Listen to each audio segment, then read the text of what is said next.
Hola, ¿qué tal? Buenos días. Dios les bendiga. Es un gusto saludarles por este medio. Y bueno, estamos un día más en nuestra reunión de Mujeres con Propósito y le doy gracias a Dios que aunque sea por este medio, creo que el Señor nos ha dado muy buenas herramientas y debemos de aprovecharlas. Pues hoy es jueves santo.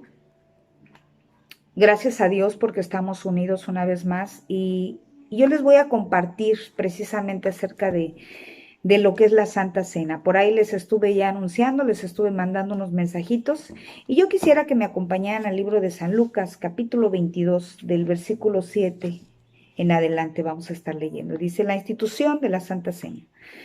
Dice, llegó el día de los panes sin levadura en el cual era necesario sacrificar al cordero de la Pascua. Y les voy a hacer remembranza un poquito tiempo atrás el porqué de la Pascua. Si recordamos, la Pascua se celebra cada año en estas fechas precisamente en Israel, en todo lo que es el área de Jerusalén y toda la región, porque hace en algunos años atrás el pueblo judío estaban esclavizados en Egipto con Faraón. Entonces los judíos era la nación santa, el pueblo santo adquirido por Dios, pero era un pueblo que estaba muy sojuzgado, estaba muy limitado, era un pueblo que estaba padeciendo muchísimo. Entonces ellos le clamaban a Dios por una libertad, ellos le pedían al Señor que les trajera una libertad a su vida. Y bueno, el Señor escuchó, dice la Biblia que todo esto viene en Éxodo, el Señor escuchó sus gemidos, escuchó sus oraciones, escuchó todo ese sufrimiento que ellos padecían, así como hoy en día el Señor muchas veces escucha nuestros padecimientos, ¿verdad? Entonces, en ese tiempo el Señor tuvo que mandar una serie de plagas, 10 plagas, la última fue la muerte de los primogénitos, porque Faraón era un hombre que no quería entender, que quería seguir haciendo daño, que quería seguir haciendo sufrir a los judíos, oprimiendo su vida, oprimiéndolos. Y el Señor les dijo que iba a pasar el ángel de la muerte porque iba a traer la última de las plagas para Faraón, para los egipcios, pero que sacrificaran a un cordero y la sangre la pusieran en los dinteles de las puertas de las casas. El Señor les decía así. Ese era el tiempo de la Pascua, donde iban a comer comida, carne, con hierbas preparadas, que iban a comer panes sin levaduras, los iban a preparar, que ellos tenían que dormir aún con ropa, la ropa puesta, la ropa normal, con zapatos puestos, porque a la hora de que el Señor les diera la orden, la señal, ellos tenían que salir rápido, tenían que salir a prisa, ¿verdad? Entonces el Señor les decía que tenían que ser los panes sin levadura, era todo un protocolo que el Señor les estaba dando a ellos. Y ellos fueron obedientes y lo hicieron. Entonces, eso es recordando un poquito lo que es la Pascua. La Pascua es la salida del pueblo judío de Egipto. Todo eso es ese éxodo que estuvieron ellos pasando. Entonces dice, y Jesús envió a Pedro y a Juan diciendo, id y prepararnos la Pascua para que la comamos. Ellos le dijeron, ¿dónde quieres que la preparemos? Le preguntaron sus discípulos al Señor y él les dijo, he aquí, al entrar en la ciudad, os saldrá al encuentro un hombre que lleva un cántaro de agua, seguidlo hasta la casa donde él entrare y decidle al padre de familia de esta casa, el maestro te dice, ¿dónde está el aposento donde ha de pasar y de comer el Señor la Pascua con sus discípulos? Entonces él os mostrará un gran aposento alto y ya dispuesto para prepararlo allí. Y fueron pues y hallaron como él les había dicho y prepararon la Pascua. Los discípulos no sabían, ellos decían, ¿dónde va a ser? ¿Quién nos lo va a prestar? ¿Cómo va a ser todo? Y ellos recibieron la orden del maestro y tal cual se los había dicho, que iban a encontrarse con un hombre, en qué condiciones, y este hombre ya iba a tener el lugar listo porque todo estaba ya preparado.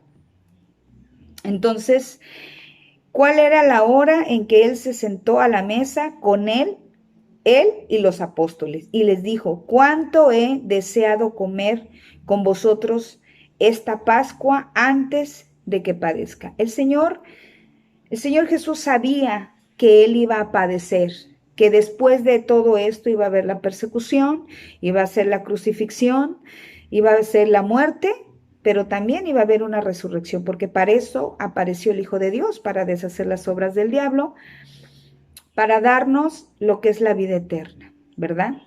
Entonces dice: porque os digo que no la comeré más hasta que se cumpla en el reino de Dios. Va a haber otra cena.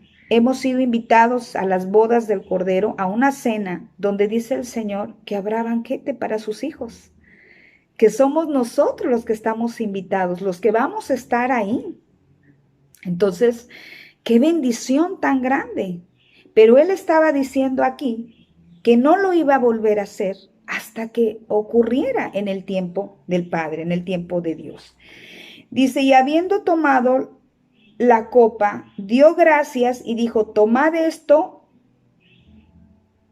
y repartió entre vosotros, porque él os dijo: no beberé más del fruto de la vid hasta que el reino de Dios venga. También estaba diciendo que él no iba a beber nada hasta que el reino de Dios volviera a venir a él, ¿verdad? Y tomó el pan, que era el pan sin levadura, que ya les había yo explicado antes, y dio gracias y lo partió y les dio a sus discípulos.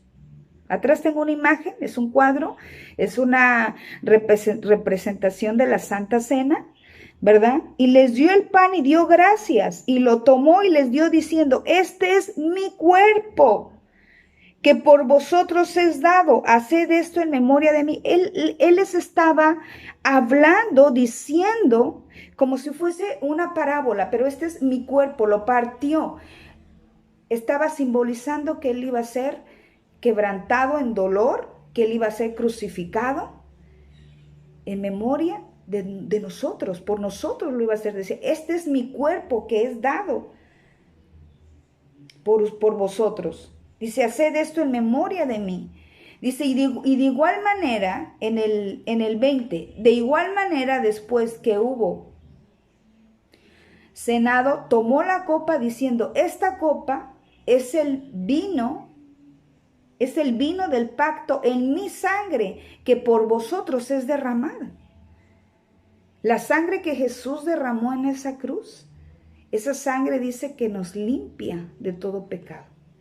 Que esa sangre nos limpió, nos redimió, fuimos comprados, tú y yo fuimos comprados a un precio de sangre, porque Jesús ofreció su vida, ofreció su sangre.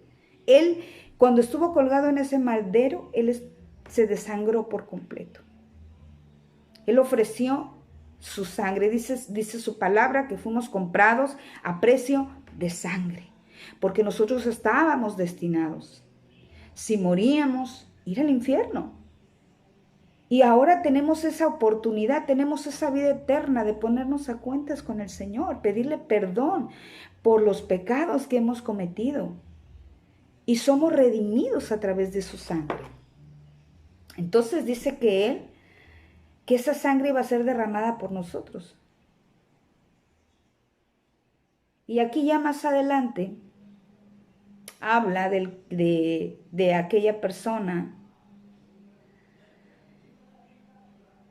que él iba a ser entregado, que iba a ser crucificado y todo lo que él iba a padecer. Pero él quiso sentarse a esa mesa, comer panes sin levadura, mostrarles que esos panes eran su cuerpo y lo repartió, comerlo, y beber el vino que simboliza esa sangre que iba a ser derramada en esa cruz por nosotros. Entonces, hoy es un jueves santo, es un jueves especial. Y esto tú y yo lo podemos hacer aún en casa, teniendo ese privilegio de que en el nombre de Jesús podemos santificar ese pan, esa copa, ese vino, ese jugo. Podemos hacerlo, lo hemos hecho en la iglesia, pero lo podemos hacer en casa, podemos seguir celebrando la Santa Cena, porque somos hijos, podemos hacerlo. Y dice que lo hagamos en memoria de Él. Y yo tengo algo aquí en mis notas. Esta mañana a mí me decían, me comentaban que parece ser que había ya 7 personas confirmadas con el virus, el coronavirus. Y bueno, pues es algo tremendo, es algo tremendo. Y yo te quiero decir algo. No podemos no sentir temor porque somos humanos, está en nuestro ser, en nuestras emociones, es parte de lo que sentimos. Es parte de la situación almática que manejamos, espíritu, alma y cuerpo, recuerda que somos. Pero es importante que podamos creer que si tú tienes que salir por algún motivo, por alguna circunstancia, que tenga que ser, que tengas que salir, que no te puedas quedar porque tengas que salir una urgencia o algo, vete tranquilo, sal, ve confiado de que la sangre de Cristo te cubre, te protege, de que el Señor Todopoderoso va a ir contigo y te va a respaldar. Y que Él va a cuidar y va a guardar de ti y de los tuyos. Ve confiado, sigue tu caminar, sigue confiado. No tengas temor de lo que pueda ocurrir. Podemos escuchar muchas cosas que están pasando, pero confiemos hasta el último momento en nuestro Señor. Dice que esa sangre, su sangre, iba a ser derramada por nosotros. Iba a ser derramada para comprarnos. Nosotros en el mundo espiritual estamos revestidos de la armadura de Dios, donde dice en Efesios 6:10 que nos debemos de vestir de toda armadura. Y espero que te estés vistiendo de toda armadura. Pero estamos cubiertos con la sangre de Cristo. Yo hace unos días les enseñé un aceite de olivo. Y toda mi casa yo lo empecé a ungir. Empecé a orar por ese aceite. En el nombre de Jesús oré por ese aceite. Lo bendije en el nombre de Jesús. No, porque yo no tengo ningún poder. Tú no tienes ningún poder. Tenemos el poder en el nombre de Cristo Jesús. No me quiero adjudicar algo que no sea, porque a veces parece que nos queremos adjudicar algo, pero no, lo hacemos en el nombre de Jesús. Y con esa fe, y como en los tiempos de antes, como el Señor daba esa orden y decía que cubrieran sus ventanas, sus dindeles, con esa sangre de ese corderito, y que iba a ser una señal donde el Señor iba a ver eso y iba a pasar, porque iba a respetar ese pacto. Y tenemos un Dios de pactos. Y yo te invito a que si no lo has hecho, empieza a ungir tu casa. Unge tu casa. Haz lo que tengas que hacer. Este es un tiempo para compartir. Si tú tienes oportunidad de compartir este tema, compártelo. En casa, tenemos que estarnos ganando a la gente que tenemos en casa. Al esposo, a los hijos, a los hermanos, con la gente con la que tú estés viviendo. En la iglesia es muy bonito aplaudir y compartir y vivir muchas cosas. Pero el verdadero testimonio está en casa, con la gente que nos rodea, con la gente que nos está viendo, con las personas que saben cómo somos. Sigamos ganando terreno para las cosas del Señor. Yo te invito a que si tienes oportunidad, algún pan o algo, bendecirlo, partirlo solemnemente, arrepentirte de tus pecados y tomar vino, tomar algo. Tomo esta copa, ya la tenía aquí, alguna vasito con jugo y hacerlo en memoria del Señor. Yo te invito a que tú hagas esto, a que tú busques en estos tiempos a Dios, a que pases tiempos no solamente viendo tele, no solamente escombrando tu casa, haciendo muchas cosas, sino que pases tiempos también de calidad con el Señor. Que Dios te bendiga, te mando un fuerte abrazo y me dio mucho gusto poderte saludar por este medio. Bendiciones.